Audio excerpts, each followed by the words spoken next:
अस्सलाम वालेकुम, मैं हूं अलीना फ़ारूक शेख। आज की अपडेट ये है कि मईशत में बेहतरी के लिए रियासत पाकिस्तान ने कमर कस ली है और इस सिलसिले में बहुत से इकदाम भी उठाए जा रहे हैं, बहुत सी मुलाकातें भी हो रही हैं। सबसे अहम ये कि ज़ख़ीरा अंदोज़ों और जराइम में मुलव्वस अफराद के ख़िलाफ़ रियासत ने ज़ीरो टॉलरेंस पॉलिसी का फ़ैसला किया है।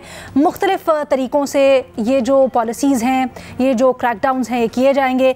एक उसकी शक्ल ये होगी कि जो डॉलर्स की स्मगलिंग करते हैं, ज़ख़ीरा अंदोज़ी करते हैं, मुनज़्ज़म जराइम के कार्टेल्स हैं, उनके खिलाफ क्रैकडाउन शुरू हो गया है और बिल्कुल कोई गुंजाइश नहीं दिखाई जाएगी। इस अज़्म का अदा किया गया है। सामान और करेंसी की गैर कानूनी नकलो हरकत पर भी कड़ी निगरानी रखी जा रही है और बताया जा रहा है कि कुछ स्मगलिंग जो हो रही थी, जैसे कि बलूचिस्तान में चीनी की स्मगलिंग हो रही थी, उसकी कोशिशों को नाकाम बनाया गया है। इसी तरह से जो चीनी मिल्स हैं, पंजाब में बहुत सी मिल्स हैं, मुल्क गिर बहुत सी मिल्स हैं, FBR उनके ऊपर कड़ी नज़र रख रहा है और टीम्स को मुतहरिक कर दिया गया है। इस सिलसिले में दीगर भी अजनास और करेंसी के कारोबार को तब्दील किया जाएगा और इस सिलसिले में ज़मीनी, समंदरी और हवाई अड्डों पर निगरानी का निज़ाम अपग्रेड होगा। ये भी कहा जा रहा है कि इस्लाहात का पार्ट होगा। अब आपको याद होगा, हमने भी डिस्कस किया इसको गुज़श्ता चंद रोज़ में आर्मी चीफ से टॉप बिजनेसमैन की मुलाकातें हुई, जिससे मुतालिक भी बड़ी खबरें बाहर आ रही हैं और बिजनेसमैन यहाँ तक दावा करते हैं, जैसे कि कल शाहजेब खानज़ादा से गुफ्तगू करते हुए अकील करीम डैडी साहब, उन्होंने ये कहा कि हमारे मोराल डाउन थे मईशत से मुतालिक जब हम इस मुलाकात के लिए जा रहे थे, लेकिन जब वापस आए, यानी जब मुलाकात ख़त्म हुई, तो उसके बाद सब ताजिरों के, बिजनेसमैन के मोराल बड़े हाई हो गए। तो इस सारी सूरत हाल के ऊपर हम अपने तजियाकारों की राय जानेंगे। साथ ही साथ ये जो बिजली के बिल्स का बड़ा मसला बना हुआ है, इसके ऊपर भी आज एक प्रेस कॉन्फ्रेंस हुई है और इसमें बड़े अज़्म का अयादा भी किया गया है कि जहां पर चोरी होती है वहां पर रोकी जाएगी। इसके खिलाफ भी एक बड़ा मिशन, एक बड़ा क्रैकडाउन करने का इरादा रखते हैं। ये जो सारे इक़दाम हो रहे हैं मईशत से मुतल्लिक़ या मईशत की बेहतरी के लिए, इससे क्या उम्मीद की जा सकती है कि बेहतरी आएगी? यही अपने तजियाकारों के सामने आज हमने रखा है सवाल और इसके लिए हमें ज्वाइन कर रहे हैं शहजाद इकबाल साहब, सोहेल वड़ायत साहब, इरशाद भट्टी साहब और महमद सरफराज साहब भी हमारे साथ मौजूद हैं। इरशाद भट्टी साहब, सबसे पहले आपसे मैं जानना चाहूँगी, कितने पुरुमीद हैं आप ये सारे के सारे इकदाम सुनने के बाद, या फिर आपको लगता है कि बातें तो बड़ी होती हैं, होगा कुछ नहीं?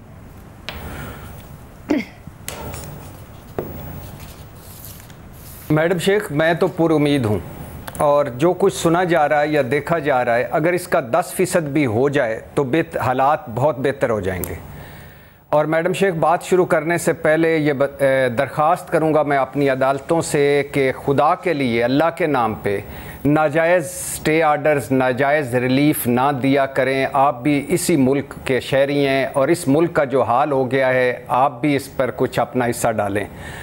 और मैडम शेख, बात शुरू करने से पहले कि ऊपर, हमारे ऊपर जो है अक्सरियत लुटेरों की है और नीचे हम जो हैं, हमारी अक्सरियत, जितने जोगे हैं हम उतने करप्ट हैं। कितने ऊपर भट्टी साहब? मैडम शेख, बात शुरू करने से पहले शुक्रिया आर्मी चीफ का कि इन मैं समझ गई कितने ऊपर। शुक्रिया आर्मी चीफ का कि इन सियासी, मुआशी और नफ्सियाती बहरानों में, इन सियासी, मुआशी और नफ्सियाती बहरानों में, इस नफरत ज़दा, तकसीम ज़दा माहौल में, इस दिवालिया होते मुल्क और रिकॉर्ड महंगाई, रिकॉर्ड गुर्बत और रिकॉर्ड बेरोज़गारी के जहन्नमों में अचानक अगर ये सुनने को मिल जाए कि मेरी सऊदी वलीयत से बात हो चुकी है, $25 अरब की सरमायाकारी होगी, UAE वलीयत से बात हो चुकी है, $25 अरब की सरमायाकारी होगी, कतर कुवैत से मुआहदे होंगे, ज़राअत में सरमायाकारी होगी, बिज़नेस कौंसल वन विंडो का काम करेगी, कोई सुर्ख फीता, कोई सरकारी इदारा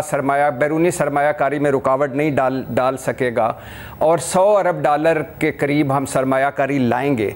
और अगर एक दिन ये सुनने को मिले कि करप्शन के ख़िलाफ़ ज़ीरो टॉलरेंस है, करप्ट अफराद को नहीं छोड़ा जाएगा, स्मगलिंग, ज़ख़ीरा अंदोज़ी के ख़िलाफ़ ज़ीरो टॉलरेंस है, चोरी डकैती को बर्दाश्त नहीं किया जाएगा, अगर ये सुनने को मिले मैडम शेख के डॉलर स्मगलिंग के खिलाफ क्रैकडाउन शुरू हो चुका है, माफियाज़ के ख़िलाफ़ क्रैकडाउन शुरू हो चुका है, चीनी मिलों के दरवाज़ों पर टीमें बैठ चुकी हैं, तो यकीन करें मैं तो बहुत खुश हूँ, मुझे तो बहुत दिली खुशी हुई है।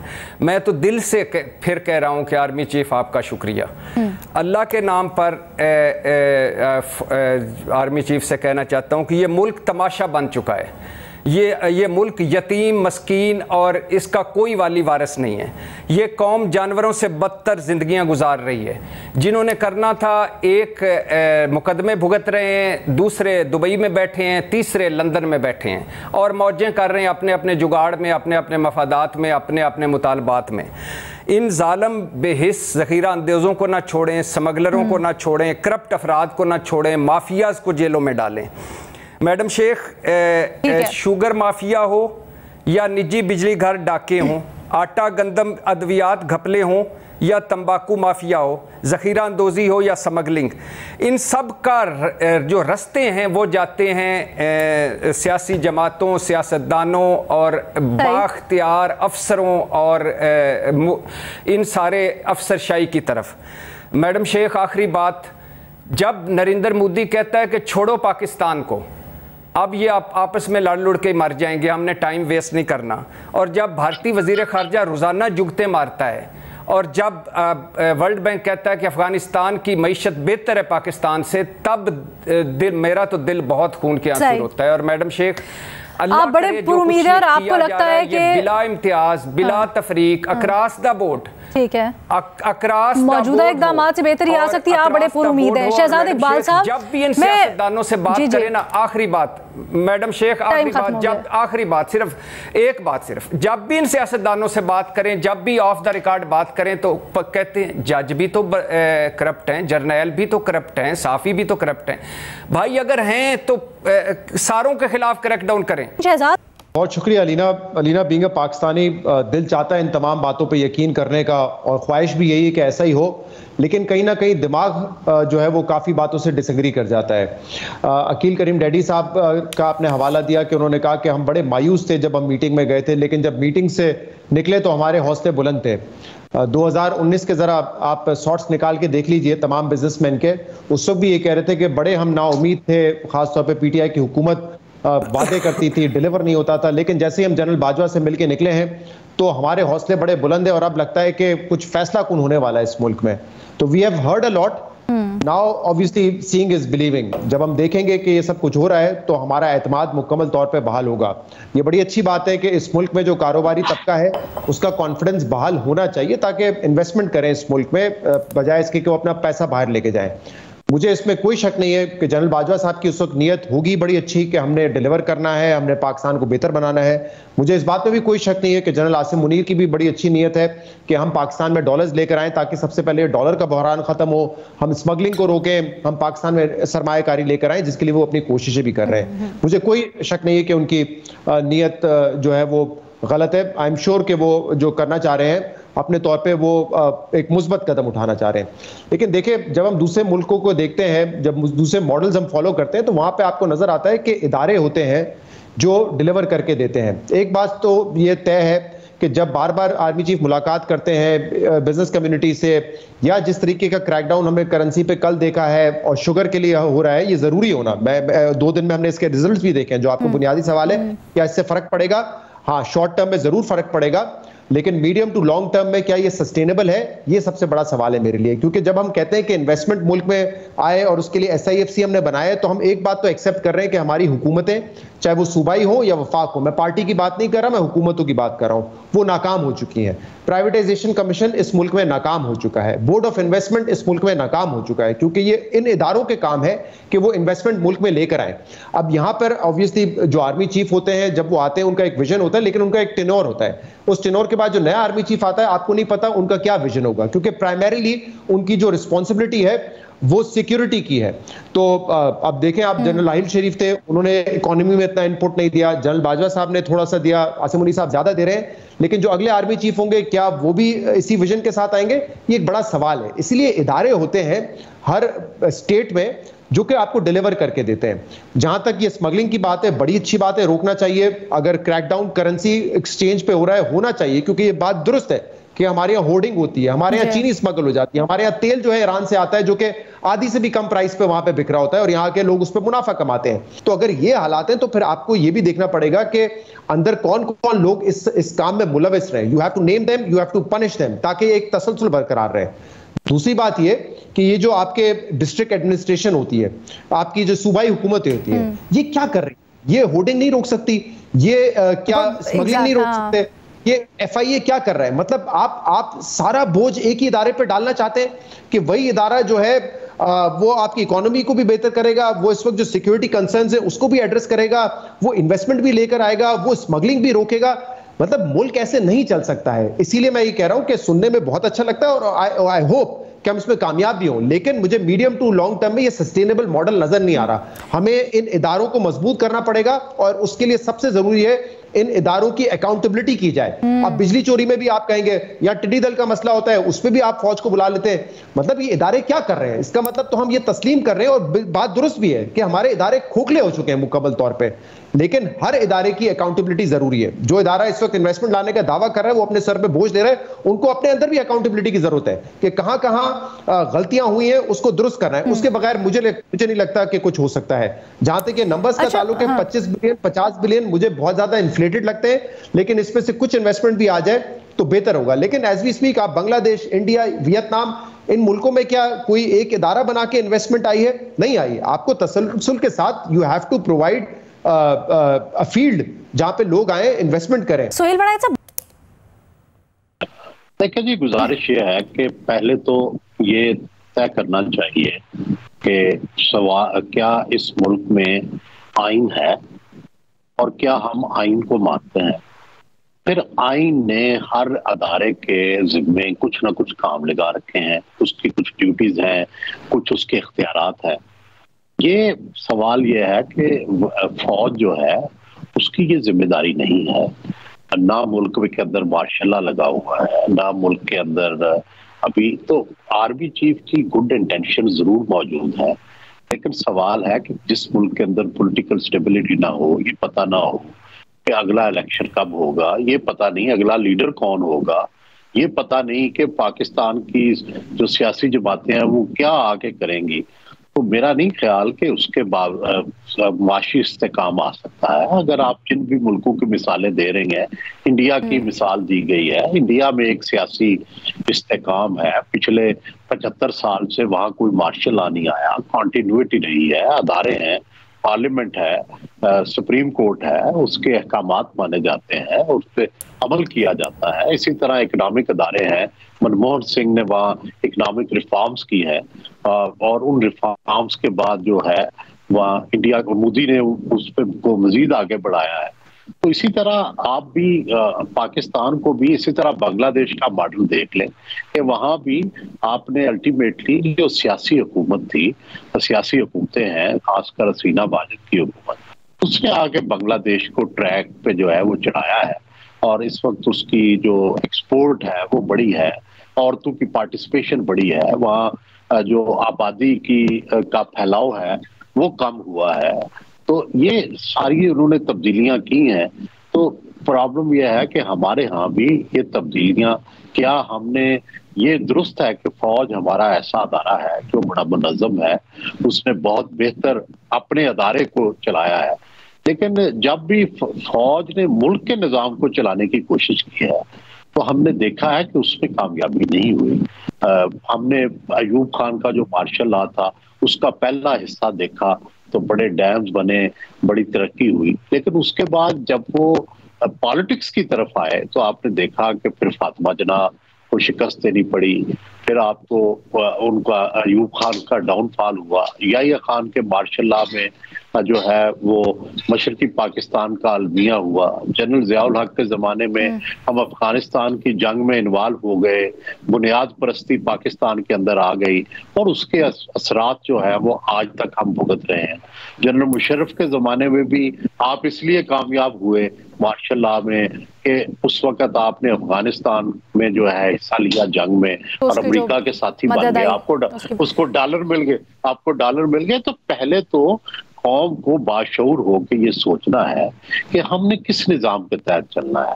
अगर तो आइन के तहत चलना है तो ये फिर सारा निज़ाम जो तरीके बहस है ये सही नहीं रुख पर हो रही। तो फिर तो आइन में ये जो है इस तरह की कोई गुंजाइश नहीं है कि जो है वो फौज या ये जो अदारा है वो पाकिस्तान की इकानमी को ठीक करने में कोई मदद दे सकता है। माजी में भी हमने देखा है कि इस तरह की बड़ी कोशिशें हुई हैं, कामयाब नहीं हुई। जनरल आसिम मुनीर की तमाम तर नेक इरादे, नेक ख्वाहिशात के बावजूद बहरहाल जैसे शहजाद ने कहा कि ये काम अदारों का है, इसके लिए आपने एक ऐसे अदारे बनाने हैं जो आपको कुछ दे सके। दूसरी बात यह है कि क्या ये तो 6 महीने में रिजल्ट आ जाएगा ना, ये तो ज्यादा लंबी बात नहीं है कि क्या हम वाकई जो है सरमायाकारी ला सकेंगे, क्या वाकई हम सब्ज इनकलाब जो है ला सकेंगे। लेकिन साथ साथ पाकिस्तान के अंदर पॉलिटिक्स को भी, जमहूरियत को भी, मीडिया को भी सांस लेना चाहिए। ये जो हमने पिछले 75 साल में जो कामयाबियां हासिल की हैं, एक आज़ाद मीडिया, एक आज़ाद जुडिशरी, एक स्ट्रॉन्ग कॉन्स्टिट्यूशन, वो सारा अगर उस पर खते तनसीह फेंक कर जो है वो आपने मुल्क को चलाना है तो ये मुश्किल होगी। सुहेल साहब, आप बिल्कुल दुरुस्त कह रहे हैं, लेकिन मैं महमल की तरफ ये बात लेके जाऊंगी। देखिए अलीना, मसला ये है कि पाकिस्तान की जो मईशत है उसके एक्चुअली बहुत सारे मसाइल हैं, कुछ जेन्युइन है, कुछ मैनिपुलेटेड हैं, जिसकी तरफ आपने भी इशारा किया। अब देखिए जो जेन्युइन मसाइल है ना, वो तो जब तक आपके स्ट्रक्चरल इश्यूज रिजॉल्व किए बगैर तो वो हल नहीं हो सकते। जैसे कि आपको टैक्स नेट बढ़ाना है, जो लोग टैक्स नहीं देते उनको टैक्स नेट में कैसे लाना है, उस पर काम होगा। फिर ये कि आपका एक बजट का खसारा है, आपको उसको कम करना पड़ेगा। फिर आपको पाकिस्तान की एक्सपोर्ट्स बढ़ानी पड़ेगी। तो ये तो हो गए स्ट्रक्चरल और जेन्युइन जो इश्यूज है ना, उनकी बात होगी। अच्छा, आप मैनिपुलेशन की तरफ आ जाते हैं, क्योंकि बहुत सारे मसाइल मैनिपुलेशन के नतीजे में जो है वो होते हैं। जिस तरह अभी आप चीनी की कीमतों की हम बात करें, ये पिछले दिनों से जब से शुरू हुई है कि एक सरप्लस चीनी वाला जो मुल्क है, पहले वो एक्सपोर्ट किया आपने, अब उसके बाद कहा यह जा रहा है जी हो सकता है हमें इंपोर्ट करनी पड़े, साथ साथ आपका स्मगलिंग का भी मसला है। तो अगर तो इदारे ये फैसला कर लेंगे कि जी इसको कंट्रोल करना है, तो यकीनन ये मसला जो है वो एड्रेस होगा, ये मसला खत्म होगा। और वो बेशक चीनी की स्मगलिंग हो, वो बेशक पेट्रोल की स्मगलिंग हो, बेशक गंदम की स्मगलिंग हो, तो अगर ये फैसला हो जाए कि काबू करना है, और उसके अंदर जिस तरह शहजाद ने भी बताया बहुत सारे इदारे हैं, ठीक है ना, वो एक चीज नहीं है, उसके अंदर काफी ज्यादा, तो उन सब के ऊपर क्रैकडाउन होना होगा। अच्छा, अब आप आ जाए करेंसी की तरफ, जेन्युइन मसले भी हैं, आपके ऊपर कर्जा है, हमारे ऊपर, जाहिर बात है उसकी हमने पेमेंट्स करनी है, एक्सपोर्ट्स कम है, करंट अकाउंट का खसारा है, फॉरेन डायरेक्ट इन्वेस्टमेंट कम है, रिजर्व मुश्किल से जो है वो तकरीबन $8 अरब के हैं, और तो ये तो हो गया एक जेन्युइन पार्ट। अब आ जाए आप मैनिपुलेशन की तरफ, जो करेंसी की होती है। एक्सचेंज कंपनीज जो है वो मैनिपुलेशन करती हैं, और दूसरी तरफ हमारी एक ब्लैक मार्केट इकोनॉमी भी है करेंसी की, आपको पता है। अब इन पर जो क्रैकडाउन है उससे कम तो किया जा सकता है। आपने देखा कि आर्मी चीफ की जो बिजनेसमैन से मीटिंग हुई, उसके बाद स्टेट बैंक का भी नोटिफिकेशन आ गया कि एक्सचेंज कंपनीज को मजीद किस तरीके से जो है वो रेगुलेट किया जाए। डॉलर जो है, जो 340 का भी नहीं मिल रहा था मार्केट में, वो अब 307 या 310 रुपए तक भी मिल रहा है। तो ये जो है क्रैकडाउन का ही नतीजा है ना, तो ये किया तो जा सकता है, लेकिन ये शॉर्ट टर्म है। जो ये मैनिपुलेशन और इन चीजों, ये अभी के जो चीजें हैं जो क्रैकडाउन हो रहे हैं, क्या ये लॉन्ग टर्म भी इस तरह करेंगे? और असल चीज है कि लॉन्ग टर्म आपने स्ट्रक्चरल रिफॉर्म्स करने हैं, आपने उनको करना है। तो जब तक ये दोनों चीजों को टैकल नहीं किया जाएगा, जो जेन्युइन मसाइल है और जो मैनिपुलेशन के मसाइल है, तो फिर आपकी मैशत नहीं ठीक हो सकती। तो ये जरा थोड़ा लंबा प्रोसेस है। हमें शॉर्ट टर्म में कुछ चीजें जो है वो नजर आती हैं, लेकिन एक लॉन्ग टर्म भी बहुत इंपॉर्टेंट चीजें हैं। बट इसके ऊपर हम मजीद भी बात करेंगे। एक छोटी सी मुझे ब्रेक लेने की इजाजत दीजिएगा शहजाद, आई अंडरस्टैंड, एक मुझे ब्रेक की इजाजत दीजिएगा, उसके बाद वापस आते हैं, मजीद भी बात करते हैं। मईशत में बेहतरी के लिए जो इक़दाम किए जा रहे हैं, उसके असरात क्या होंगे, कब तक होंगे, और क्या इससे आने वाली हुकूमतों के लिए एक किक स्टार्ट मिल सकेगा? अपने तज्जियाकारों के सामने ये सारे सवालात हमने आज रखे हैं। शहजाद, आप ही की तरफ आऊँगी, सबकी आपने तज्जिया भी सुना, क्या कहेंगे ये जो इंटरिम हुकूमत है, एटलीस्ट अब जो इक़दाम किए जा रहे हैं, उससे क्या हमें इतना कवर मिल सकता है, सियासी हुकूमतों को इतना कवर मिल सकता है कि आगे जाके आई एम श्योर उनकी बड़ी अच्छी नीयत है, अब इकॉनमी को रिवाइव करने की भी बातें हो रही हैं, संजीदा भी हैं, तो वो आगे इसको कैरी फॉरवर्ड कर सकें और चल सकें? अलीना, ये तो देखना पड़ेगा कि जो दावे किए जा रहे हैं वो किस हद तक दुरुस्त साबित होते हैं, कि क्या कोई ग्रीन रेवोल्यूशन पाकिस्तान में आ रही है। मुसद्दिक मलिक साहब कह के गए थे कि $7 ट्रिलियन के ज़खायर हैं, वो हम एक्सट्रैक्ट करेंगे, उससे फ़ायदा होगा। कहा तो मुसद्दिक मलिक साहब ने ये भी था कि रशियन ऑयल से बड़ा फ़ायदा होगा। आपको पता है इस वक्त जो कीमत है उस पर कितना फ़ायदा हुआ है? ₹1 का इम्पैक्ट आया, ₹1 का रिलीफ मिला है, जिसपे आपने इतना बड़ा गुब्बारे में हवा भरी के देखे, हम रशिया से लेकर आ गए तेल, ₹1 का बेनिफिट मिला है आपको। तो लेकिन ये ₹1 पर लीटर अगर अक्रू हो तो फर्क पड़ता है या नहीं? क्या मतलब? ये आप कह रहे ₹1 पर लीटर कितना, एज इन सॉरी, ये ₹1 की क्या प्रोपोर्शनैलिटी है, जानना चाह रही हूँ। मतलब ये है ना कि अगर आज 305 का पेट्रोल है तो रशिया से अगर नहीं आता तो 306 का हो जाता। 306। मतलब आपकी जिंदगी पे ₹1 का एहसान हुआ है, रशिया से ऑयल आया तो ₹1 की बचत आपको मिली, ये इसका मतलब है। वरना आज 305 का वरना 306 का हो जाता। तो इसीलिए मैं कह रहा हूं कि जब ये पैसा आएगा जिसके दावे किए जा रहे हैं तो फिर हमें पता चलेगा कि क्या कोई आने वाली हुकूमत को रिलीफ मिल सकता है या फिर आने वाली हुकूमत जो भी होगी उसको फौरी तौर पे दौड़ लगा के दोबारा IMF के पास जाना पड़ेगा।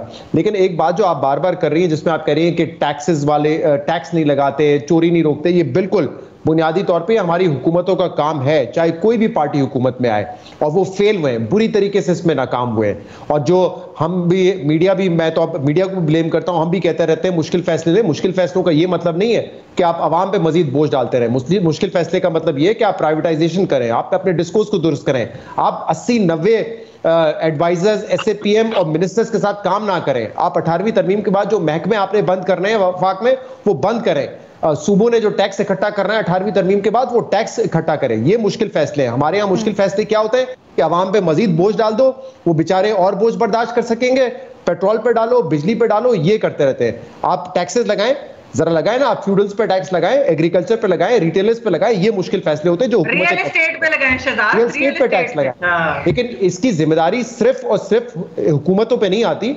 जब हम बात करते हैं स्मगलिंग की, ये पॉलिटिकल पार्टीज जाके बॉर्डर मैनेजमेंट नहीं कर रहे होते। इसीलिए मैंने कहा कि कस्टम से लेके तमाम इदारे जो कि जिम्मेदार है बॉर्डर सिक्योरिटी के, उनका भी एहतसाब होना जरूरी है। तो इसीलिए हर इदारे को भी अपना रोल प्ले करना पड़ेगा कि देखे कि उनके अंदर कोई काली भेड़ें हैं जो कि ये कर रही हैं। जहां ईरान से आप ये क्या अच्छा, मैं ना बड़े कंफ्यूजन में, बड़े मखमसे में हूं। भर के ऑयल आता है और वो बलूचिस्तान में सप्लाई होता है जगहों पे।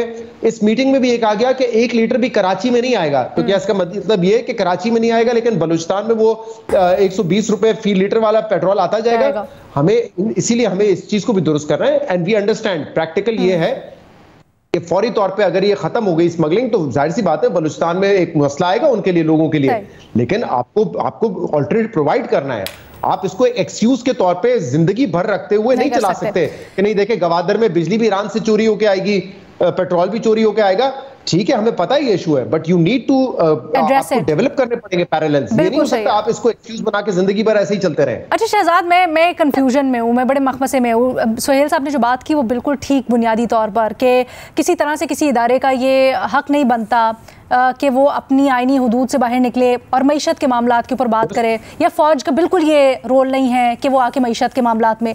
लेकिन जिस जगह हम आ गए हैं यहाँ पे बड़ा अजीब सा पैराडॉक्स है और एक बड़ी अजीब सी सूरत हाल है। इसके ऊपर भी मैं चाहती हूँ आप लोग ज़रा हमें बताएं कि हो क्या यहाँ पर इस वक्त हमें ज़रूरत है कि ऑन ग्राउंड अगर कोई किसी की बात ही नहीं सुन रहा, कुछ है ही नहीं प्रैक्टिकली जिसका से हो, तो उस वक्त फौज स्टेप्स इन, चीज़ों को थोड़ा सा ट्रैक पे लेके आए और आने वाली हुकूमतों के लिए बात कर रहे हैं ना, वो सोहेल साहब जो बात कर रहे हैं वो पाकिस्तान ने तजुर्बे करके देख लिए हैं। ये पहली मर्तबा नहीं है। मैंने अभी आपको जनरल बाजवा साहब की मिसाल दी कि उन्होंने कहा मैं इकोनॉमी बेहतर करूंगा। परवेज मुशर्रफ साहब 8 साल हुकूमत करके गए, अयूब खान करके गए, ज़ियाउल हक करके गए। मतलब ऐसा नहीं कि जो हो रहा है वो पहली दफा हो रहा है। इसीलिए अगर आप समझती हैं कि हर मर्तबा जो है यहीं पे लाके फुल स्टॉप होगा और फिर इसी इदारे ने काम करना होगा, It's not that we have not tried this before, और हमने किया है, उसमें कामयाबी नहीं हासिल। What is the alternate solution? मैं तो ये जानना चाह रही हूँ, क्योंकि I completely agree with him और this part of the debate कि accountability है कि आप accountability करें उन इदारों की जो कि नाकाम हुए हैं। कौन accountability करे? Because accountability करने वालों के ऊपर भी तो इतने सवाल है। नहीं, जो हुकूमत में आएगा वो करे अकाउंटेबिलिटी। आपने स्टेट को दुरुस्त करना है तो इसी तरीके से करेंगे ना। अब 2-3 एक चीज और भी थी, वो ये भी है कि देखिए वो कहते हैं कि फौज को ऑन बोर्ड लाने का ये भी मसला होता है कि आपने देखा कि ब्यूरोक्रेसी और सिर्फ एक ब्यूरोक्रेसी और सियासतदानों के ऊपर जब केसेस जो बन जाते हैं, अच्छी डील्स के ऊपर भी उनके ऊपर केसेस बन जाते हैं, तो फौज की जहाँ गारंटी होती है, जाहिर बात है एक वो पॉलिटिकल केसेस की मैं बात कर रही हूँ, तो वो पॉलिटिकल केसेस भी एक तरह से नहीं होते। वो कहते हैं कि ये भी एक तरह से गारंटी, ये एक अनफॉर्चुनेट सी चीज है कि यहाँ पर ये वाली चीजें भी होती हैं। भट्टी साहब,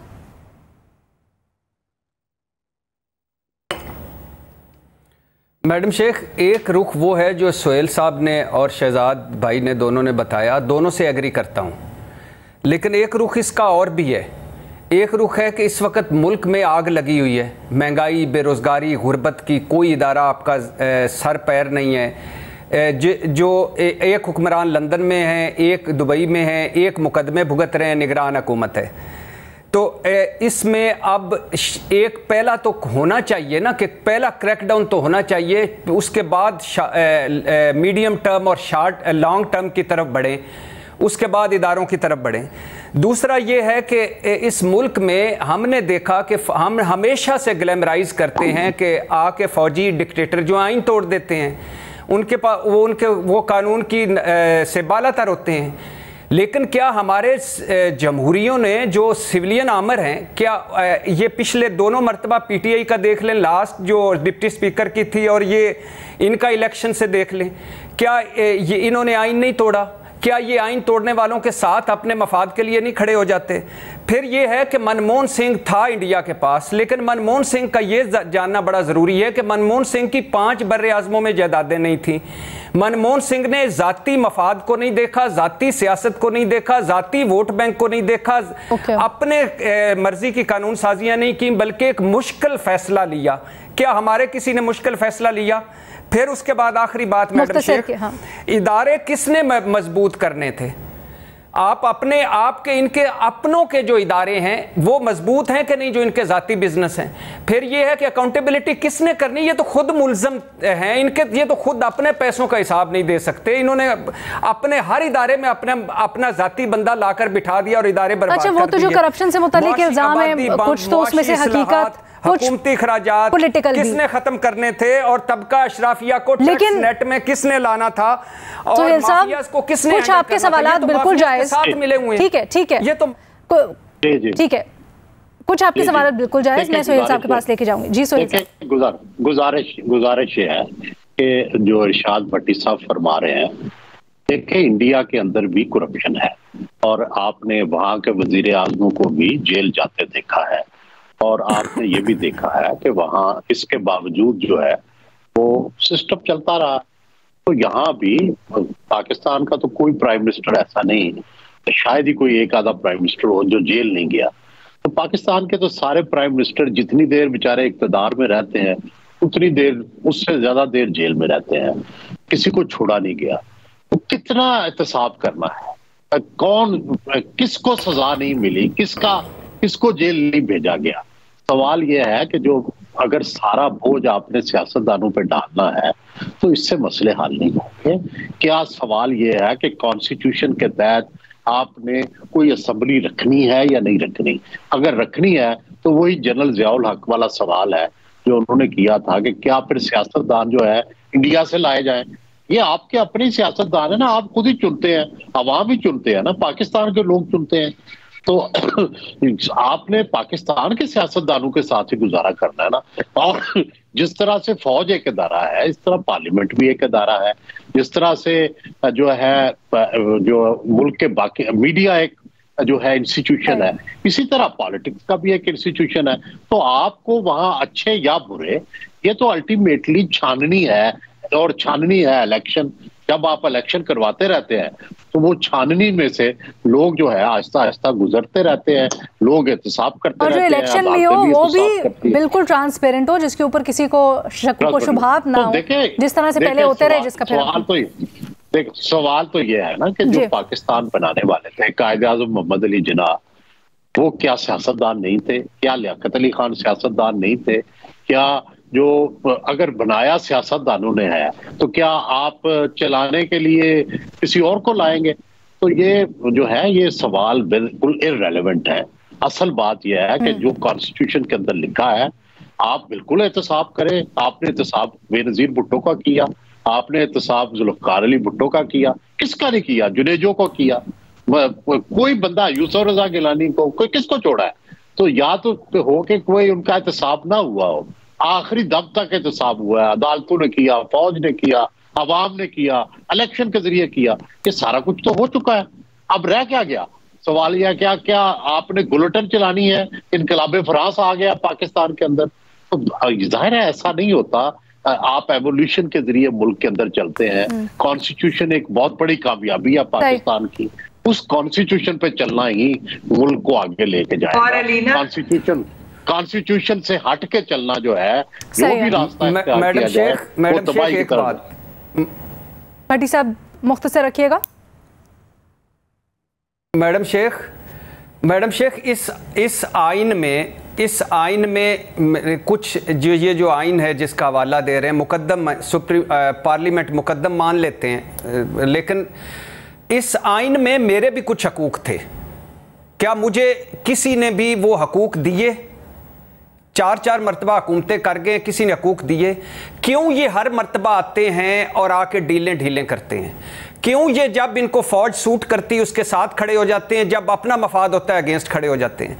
क्यों इनको वो FIA चाहिए, वो पुलिस चाहिए, वो इलेक्शन कमीशन चाहिए जो इनके मर्जी का हो, इनके मुलाजमों का भरा हुआ हो? मैडम शेख, ये अपने सारों को आजमा के नहीं देख लिया? मुझे बताइए इनकी तकरीरें उठा लें और इनके अमल देख लें, वो देख लें। अब अगर आइन को मुकम्मल पढ़ें, कायदे आज़म तो सिर्फ नोटों पर रह गए हैं, आइन को मुकम्मल पढ़ें तो उस आइन में अवाम भी है, हम भी हैं, सिर्फ ये चंद खानदान थोड़ी हैं। फिर मैडम शेख ये कोई इनकी किसी एक्शन में जमहूरियत नजर आती है, इनकी पार्टियों में जमहूरियत नजर आती है, इनके फैसलों में जमहूरियत नजर आती है। साहब सवाल हो रहा है आपसे, भट्टी साहब जवाब दे दें। मुख्तसर वक्त रह गया। इन सियासतदानों के साथ रह लेते हैं, कोई आइन को मानते हैं जी? आप आइन को मानते हैं? क्या जवाब? क्या आप आइन को मानते हैं? कौन? आप आइन को मानते हैं? जी बिल्कुल आइन को मानता हूं। क्यों नहीं मानता मैं आइन को? लेकिन उस आइन को नहीं मानता जिसको ये तोड़ देते हैं और अपने जाती मफाद के लिए इस्तेमाल करते हैं। उस जमहूरियत को नहीं मानता जो इनकी जमहूरियत है, उस पार्लियामेंट को नहीं मानता जो इनकी पार्लियामेंट है। आइन को तो मानते हैं। फिर मानता हूं सर, मानता हूं मैं, बस सदे अदब मानता हूं, आइन के आगे सर झुकाता हूं। सर मैं आइन में मेरे हकूक है, मुझे दें। कौन कहता है मैं आइन को नहीं मानता? मैं मानता हूं। बहुत तो आपका हक है ना, बोल रहे हैं ये आइन के तहत ही आपको हक है। आइन ना होता तो आप बोल ही ना सकते। अलीना ये इन्होंने हक नहीं दिया, इनका बस चले, इन्होंने जो किया है अपने हर दौर में, इन्होंने हमें जो जहां पहुंचाया है, ये इनकी मर्जी के खिलाफ बोली जा रहे हैं हम। आप तो आइन ने हक दिया, इन्होंने तो नहीं दिया ना। सुहेल साहब ये कहना चाह रहे हैं कि अगर मार्शल लॉ होता तो फिर तो आप जो जितना बोल सकते हैं वो भी ना बोल सक रहे होते। वो कह रहे हैं हालांकि हालात नहीं है, साजगार नहीं है अच्छे, हम कई दफा इसके ऊपर बात भी करते हैं, लेकिन इतनी भी जो गुंजाइश है वो छोटी मोटी भी ना रहती। मेहमल को बोलने का मौका दीजिएगा प्लीज, हम बड़ा डाइग्रेस कर रहे हैं। भट्टी साहब प्लीज मेहमल को बात का मौका दीजिए। सुहेल साहब की बात भी मानता हूँ। ओके भट्टी साहब आपका पॉइंट आ गया। मानता हूं, सुहेल साहब की बात भी मानता हूं, सब की बात मानता हूं, लेकिन अल्लाह के नाम पे मुझे इनकी जाली जमहूरियत में ना उलझाओ। ये जो इनकी चंद खानदानों की है, मेरे मसाइल हल करो। मुझे सर मसला बताऊं चाहिए ये मुकद्दस तकद्दुस। मेमल की बात सुन ले, फिर आपको मोहल्लों में देखें मैं किस तरह रुल रहा हूं। भट्टी साहब, अगर इस तरह की मुदाखलत ना होती ना तो फिर हम सियासतदानों से भी पूछने वाले होते। अगर इलेक्शंस बिल्कुल साफ होते और टेम्पर ना किए जाते ना कहीं से, तो फिर हम सियासतदानों से भी सही तरह पूछने वाले होते कि भाई तुम लोग कर क्या रहे हो। लेकिन हर दफा इस तरह एडजस्टमेंट कर दी जाती है, बंदा कौन कहां पूछे। कोई खड़ा हुआ किसी मुदाखलत पे? भट्टी साहब कौन नहीं खड़ा हुआ? सारे के सारे खड़े हुए पिछले 4-5 साल से। इसने जो मुरियत के लिए साथ मिल जाते हैं उस वक्त तक खड़े रहते हैं जब तक अपना। ये बिल्कुल सही आपका गिला है, आपका ये बिल्कुल सही गिला है, दोनों तरफ से होता है। आपका बिल्कुल सही गिला है कि बहुत सी डील्स भी होती हैं, बहुत सी ढीले भी मिलती हैं, अपने मामलात भी सुलझाए जाते हैं, लेकिन उसके पीछे भी बहुत से मुहर्रिकात होते हैं। भट्टी साहब फौज भी अपनी है, अपनी कम अज कम मैडम शेख कोई डील नहीं, और फिर ये भी है कम अज कम बंदा कोई डील तो ऐसी करे कि जिसमें हमारे मसलों के लिए डील कर ले। नहीं एक मिनट ना सर, और फिर ये भी है जब डील्स होती है और सब कुछ होता है तो हम उनका गिरेबान पकड़ भी सकते हैं। ये भी सच बात है कि सियासतदानों के ऊपर तो हाथ डालना बड़ा आसान है, लेकिन जहां से दी जाती हैं अपने मफादात के लिए भी कई दफा डील दी जाती है, वहां पर तो हम पूछ नहीं सकते और उनको पकड़ भी नहीं सकते। तो ये भी हकीकत है। एक सेकंड रुक जाइएगा, महमल का पॉइंट लेने दें। आई हैव टू क्लोज बात। महमल जी अलीना, मैं सिर्फ बहुत छोटी सी बात करना चाहती हूँ कि हम यहाँ पर हमें बिल्कुल भी डिक्टेटरशिप्स को जस्टिफाई नहीं करना चाहिए। हमें जमहूरियत को हम जरूर बुरा भला कह सकते हैं, हम सियासतदानों को बुरा भला कह सकते हैं, हमें आइन इन सियासतदानों ने दिया। जब वो इसकी धज्जियां उड़ाते हैं हम उनको कहते हैं बुरा, लेकिन यहाँ जब एहतसाब की बात आती है, अकाउंटेबिलिटी की बात आती है, यहाँ पर जब जो है किसी डिक्टेटर के ऊपर जो है केस किया जाता है या वो चीज होती है, तो उसके बाद एक सिविलियन हुकूमत के खिलाफ पूरी साजिश भी शुरू हो जाती है। तो हमें ये चीजें नहीं भूलनी चाहिए। ओके शहजाद, मुख्तसर रखिएगा। एक जुमला ऐड करना चाह रहा हूँ। एक तो ये मसला बिल्कुल ठीक है जो भट्टी साहब कह रहे हैं कि यहाँ पे सियासतदानों में पॉलिटिकल विल नजर नहीं आती चीजों को दुरुस्त करने की, जाती मफादात होते हैं, पॉलिटिकल विल नहीं नजर आती। इससे बड़ा जो मसला है मेरे ख्याल से, और उसका वाकई हमें हल तलाश करना है, और वो कोई शॉर्ट टर्म नहीं है। मेरे ख्याल से हमारी सोसाइटी में हर, चाहे वो सिर्फ ब्यूरोक्रेट्स की बात नहीं कर रहा हूँ, हर शोबे में इनकॉम्पिटेंसी एक बहुत बड़ा इशू है। ये शक होने लगा है कि क्या हम इस काबिल भी हैं कि हम एक मुल्क को चला सकते हैं। जो मुल्क तरक्की कर रहे होते हैं वहां पे एक क्वालिटी ह्यूमन रिसोर्स होता है, हर शोबे में होता है, चाहे प्राइवेट सेक्टर हो चाहे सरकारी हो। क्या हमारे पास वो बचा भी है या नहीं बचा है? मुझे लगता है ये सबसे बड़ा ये बहुत बड़ा अलमिया सवाल है जी। दूसरा जो आप कह रही है बिल्कुल ठीक है। एफबीआर में शहबाज जैदी साहब कहते हैं 23,000 मुलाजमीन है, 18,000 घर बैठ जाए तो एफबीआर ज्यादा बेहतर चलेगा, क्योंकि जो 18,000 आते हैं वो इस नीयत से आते हैं कि चोरी करनी है। ये हर इदारे का मसला है। अब इसको कौन एड्रेस करेगा? क्या कोई एफबीआर का सरबराह आके करेगा? मुमकिन नहीं नजर आता। सियासतदान खुद करेंगे, उनके ऊपर खुद, जैसे आप लोगों ने कहा कि उनके ऊपर खुद एलिगेशन लगे हुए। तो ये हर इदारे में जो इस वक्त एक करप्शन है, एक सोसाइटी जिसमें दीमक की तरह फैल चुकी है करप्शन, उसको कौन इरेडिकेट करेगा, कौन खत्म करेगा? मेरे पास इसका कोई जवाब नहीं है। शायद इसका एक जवाब यही है कि तसलसल से चलता जाएगा जमहूरियत का सिलसिला, तो लोग खुद अकाउंटेबिलिटी करेंगे और शायद हम उस वहां पे पहुंच जाए जहां पे शायद दूसरे जमहूरी ममालिक पहुंचे हैं। ठीक है जी, इसी के साथ आज का प्रोग्राम क्लोज करेंगे। इजाजत दीजिएगा, अल्लाह हाफिज।